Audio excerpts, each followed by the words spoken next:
নমস্কাৰ বন্ধুসকল, স্বাগতম জনাইছোঁ মোৰ অন্য এটা ভিডিঅ'লৈ। থাম্বনেইলখন দেখিতো অলপ ধৰিব পাৰিছেই যে ঘৰলৈ আলহী আহিছে।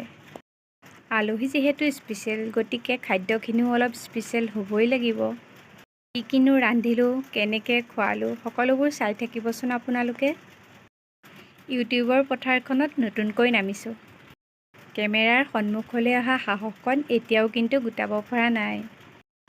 মাংসখিনি প্ৰায় বনাই হৈছেই।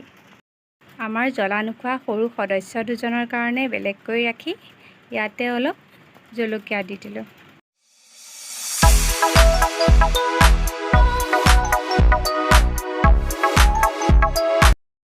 জলকীয়া দিয়াৰ পাছত মাংসখিনি ৰেডি হৈ গ'ল 10 মিনিটৰ ভিতৰতে। তাৰ পাছত মাছৰ জোলকণ বনাবলৈ মাছখিনি ফ্ৰাই কৰি লৈ লগত চব্জিখিনিও ঠিক কৰি ল'লোঁ।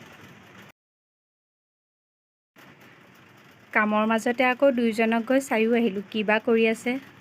গৈ দেখিলোঁ দুয়োজনৰে টনা আজোৰা, ইজনক যিটো লাগে সিজনকো একেটাকে লাগে। বায়েক আৰু ভায়েকৰ কাজিয়া। ডাঙৰজনী মোৰ ছোৱালী আৰু সৰুজন হৈছে ভাগিন। আলহী আজি এখেতেই, ঘৰৰ স্পেচিয়েল আলহী। এয়া হৈছে বা, লগত ভিনদেউ আৰু আমাৰ মৰমৰ ভাগিন।